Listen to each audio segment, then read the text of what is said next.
Assalamualaikum warahmatullahi wabarakatuh. Hello everyone, my name is Meylla Yuni Fahirra. I'm the fourth presenter and I will continue the material with the title Directness or Indirectness, Face, Politeness, and Rapport. But here I'm just gonna explain about directness, indirectness, and face.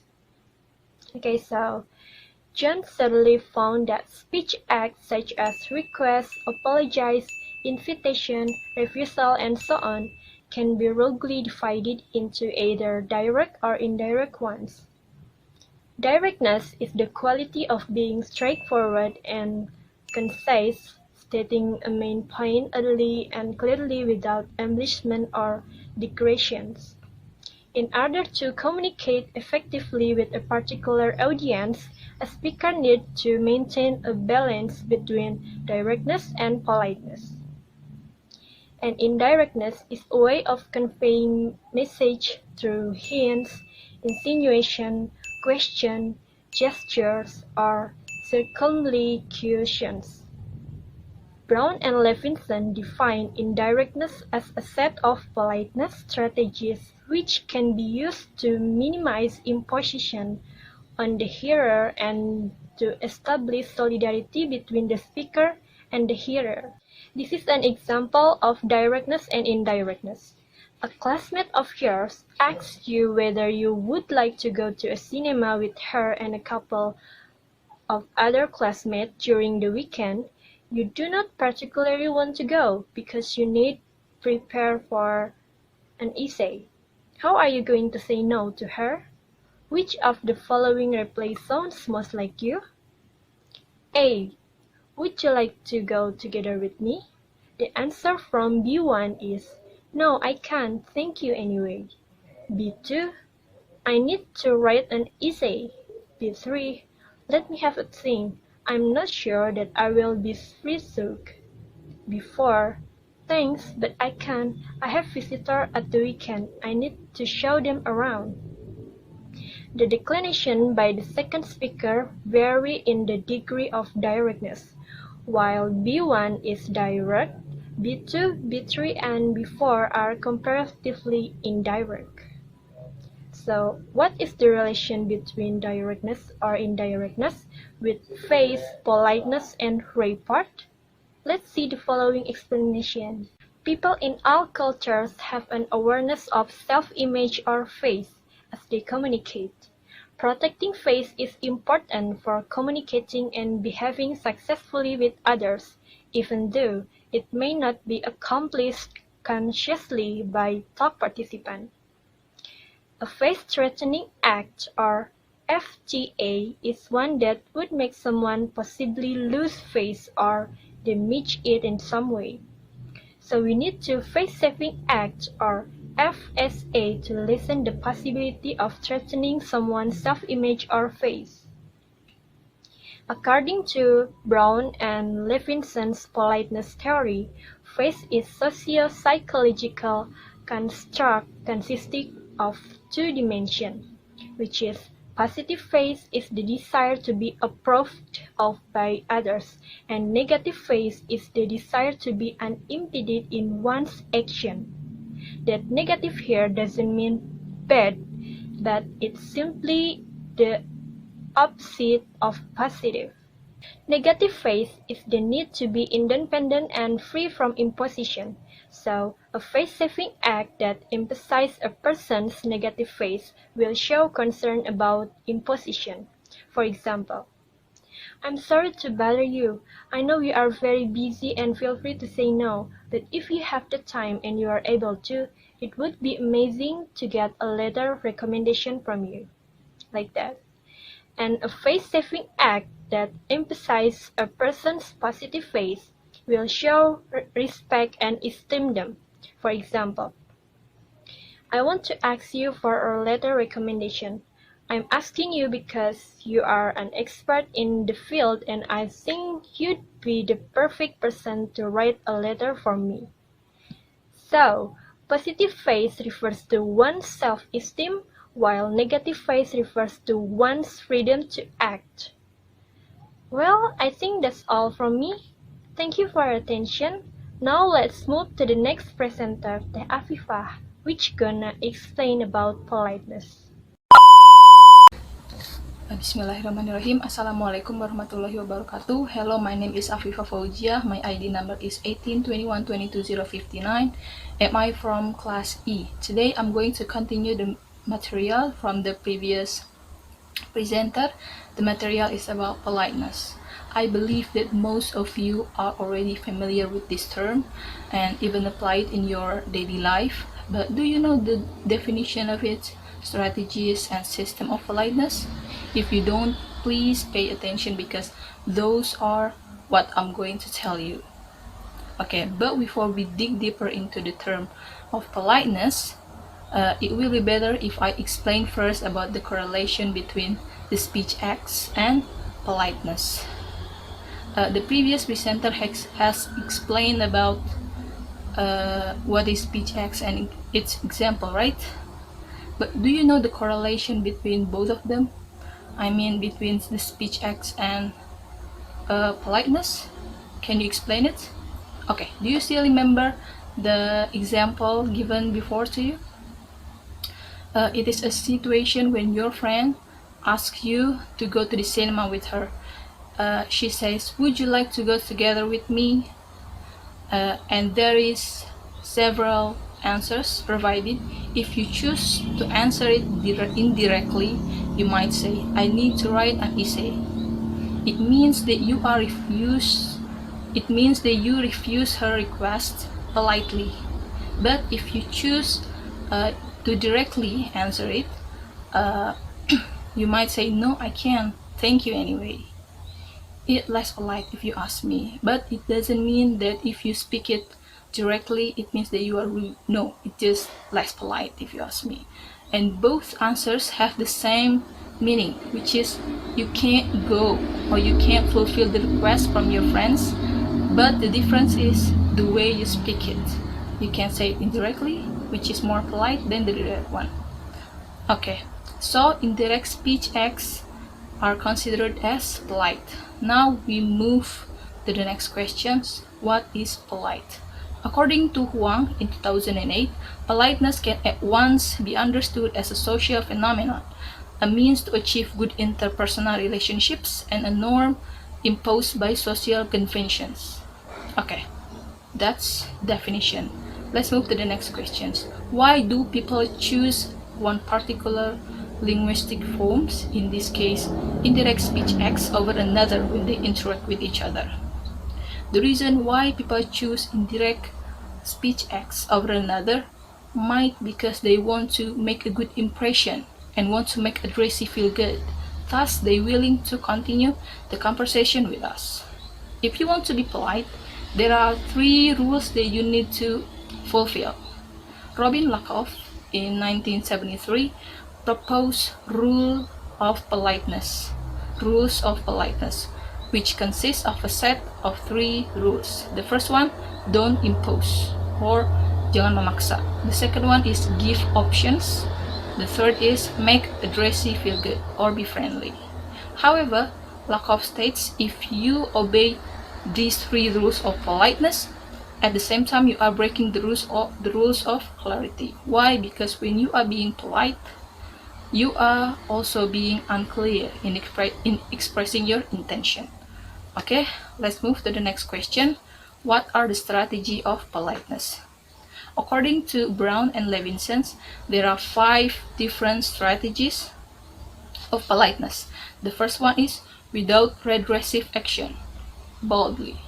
The most direct, unambiguous, and concise way of putting one's intention across. It usually occurs in cases of urgency or when the degree of face threatening is minimally small. Example, close the door. It is really directly without any kind of polite, something like that. It is used when you and your hearer have known each other well, or the speaker is more powerful than you. If you and hearer have known each other well, like friends or something like that. If the speaker is more powerful, then the hearer is like parents to children, and so on. Okay, let's move to the second one, is positive politeness. It's a set of strategies aimed to reduce the threat to positive face of the hearer. These include claiming common ground, conveying that speaker and hearers are cooperators, and fulfilling hearers' wants. The example is like compliment, or you can praise your hearer. Such as if your hearer use a nice jacket, you can say like, I like your jacket, or what a nice jacket you have, and so on.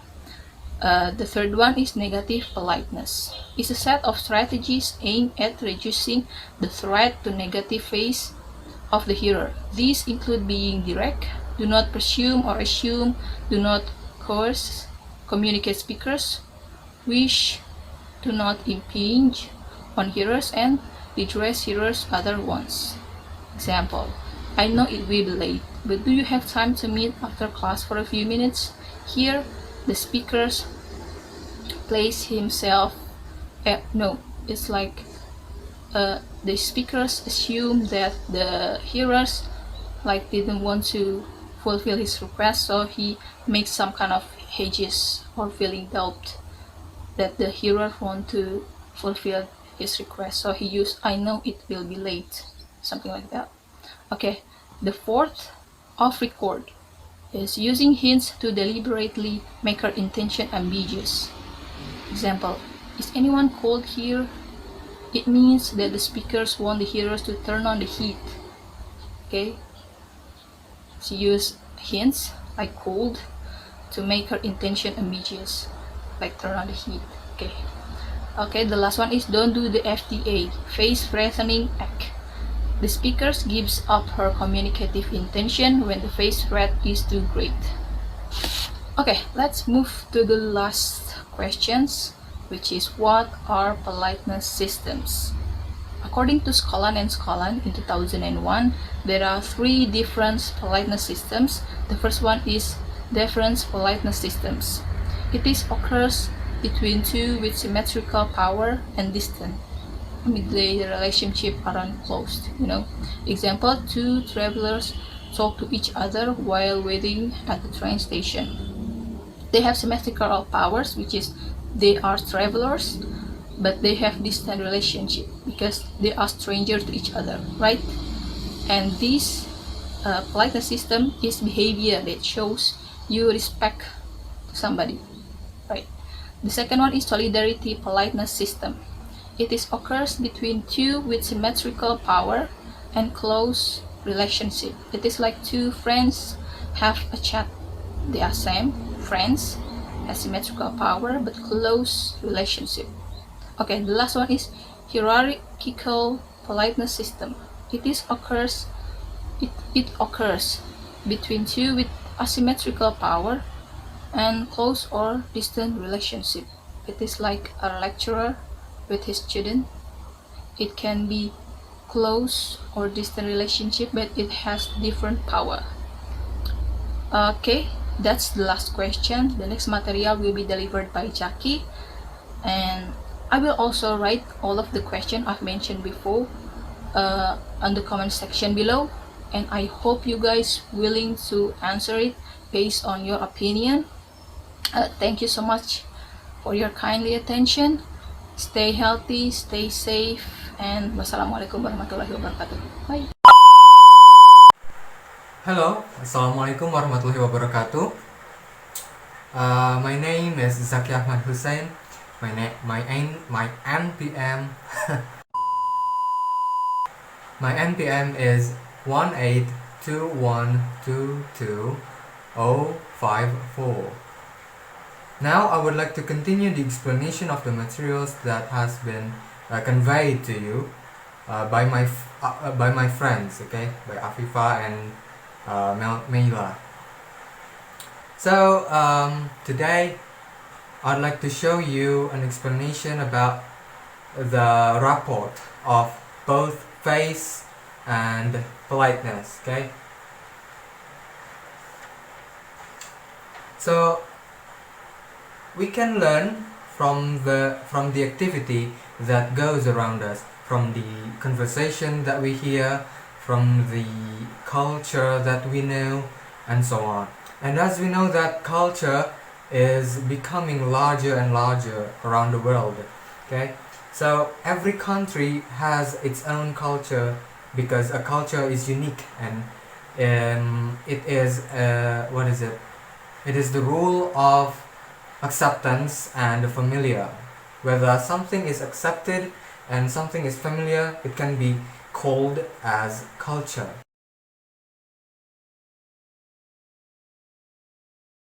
So, in Israel, there is a culture named the Dugri talk.